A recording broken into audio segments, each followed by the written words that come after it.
My goodness, imagine you've accumulated so much wealth. You got all this funds over your time, over your lifespan, and you take it, you want to protect it, right? You want to make sure that it's here so that you can use it and that your family can have advantage of it, right?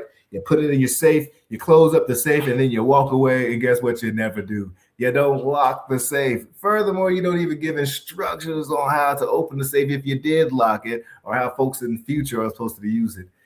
Did you recognize, or did you know that folks, that our generations, that generational wealth is actually, most of it's lost within 2 generations?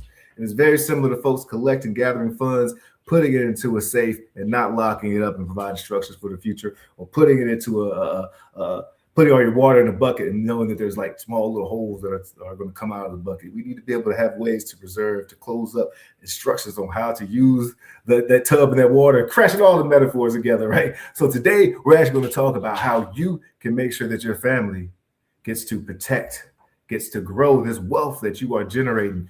The buzzword the last several years has been generational wealth, generational wealth. It's an amazing time of life, right? We have access to information that many of us haven't had access to before. We have access to how to actually bring value to a market space that allows us to receive compensation. So that's what we're going to look at. We have this information. Let's use it, and let's actually use it and keep it. All right. So today we're talking about really 2 tools that folks have been using over years to make sure their wealth is protected. And that is, is a trust compiled with a life insurance policy. Again, right here, as we stated, most people don't recognize that over 70% of generation in generation. And so again, that's what we're going to look at today. How do you protect that? How do you protect and also how do you grow it? All right. So one of the biggest challenges is that when you don't have a trust, or when we don't have something like a trust in place, and let's say that you do have funds, you do have money, you do have things that are going to your heirs. Quite often your heir, depending on the time, if they're not over 18 years old, it could be challenging for them to receive those funds. And sometimes you imagine an 18-year-old or 17-year-old or someone so young having some of the funds that access so easily accessible to them at that time. So a lot of people like to use a trust, and they put instructions in place on when and how their heirs can actually use those funds so that they can protect them. I know I was 16, 17 years old. If I came across a large sum of money without the right stewardship or right tools in place, it may not have been the best time of my life to have access to those. Also, when you don't have a trustee or someone who you respect, who understands your wishes to actually carry out your instructions based on your wishes, a lot of things can get lost, and a lot of funds, a lot of money can be squandered during those times. You know, we're all human beings, and we're driven by our emotions. So if we don't have something in place, a lot of emotional spending and a lot of our assets can go unprotected, which is why people take a trust. A trust is a legal entity that can serve in your stead. You can set up a trust and have someone as the grantor, someone as a trustee, and you have the beneficiaries of the trust. And with that, you can instruct the trust on how to go about using the funds that's in the trust. And in fact, a life insurance policy can be one of the first things that funds the trust, actually puts money in the trust. And how you do that is you take the life insurance policy and you mark as one of the beneficiaries, not the sole beneficiary, the trust, the family trust. You could even, if you wanted to, split it where your spouse or your loved one or whomever you want to be a beneficiary can still receive a percentage. Maybe they receive 50%. Say you have a $300,000 life insurance policy. They receive $150,000 when you pass. The trust receives $150,000 so that the trust is funded and continue to be funded. Now, when the trust is funded, future generations have access to those funds. And how do they get the funds?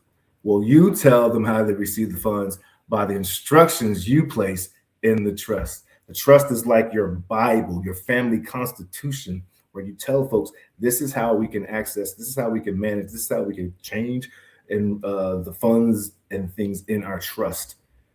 Awesome tool so that you can speak throughout the generations right now. Pretty cool. So the great thing about a trust is that you can dictate the funds can be used for. Is it to pay off bills? Is it to start a business venture? Is it to seed money for investments? Is it for books or college tuition? You get to decide. You also can dictate, which I highly encourage you do, and what many people do when they have this set up, that the people who are taking funds from the trust have to have a life insurance policy on them where the trust is the beneficiary. That way, if the funds aren't returned to the trust, at least when the person does pass, the trust continuously gets funded. Can you see and imagine how this grows? Check out the great book, What Would the Rockefellers Do? Oh, I have it. Do I have it with me? Oh, it's probably not in reach. Oh my goodness, a great book. What Would the Rockefellers Do? Check it out. It's amazing. Craig Hennison, I believe, Mike Hennison. I should have had it here for me, but it's an awesome tool. It lays out these exact instructions. There's tons of folks who discuss the same strategy as well. So definitely do your research. Okay, so if you want to do this, you need to set up really a 4-step plan, clarify what your goals are. What are your family plans? What are your wishes? Then I would go ahead and write out the trust. There's tons of tools. Trust and Wills is a great modern document creating tool that you can use. You can pull online, go ahead and draft out your trust and then take it to an attorney so they can look at it. The reason I recommend you go ahead and draft it up first is because, you know, if you're sitting in front of an attorney or any professional, their time is valuable. They're going to charge you for their time. So if you can go ahead and have some stuff set up and prepared, they can go ahead and look at it instead of them spending the time preparing a document and then you're looking at it, and that's more time and it's going to bring more costs.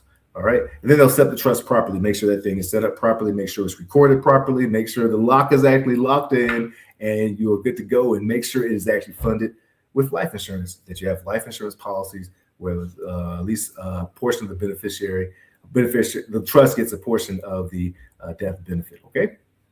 Hey, if you need support, reach out to me. I'm Courtney Rollins, Estate Pro Service. You can scan right there. You can set up a time for us to chat, speak with each other. I can share my discount I have with Trust and Wills. I certainly can help you with the policy and would love to be a part of your journey.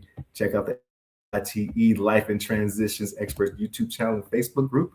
And other than that, we're out of here. Cheers.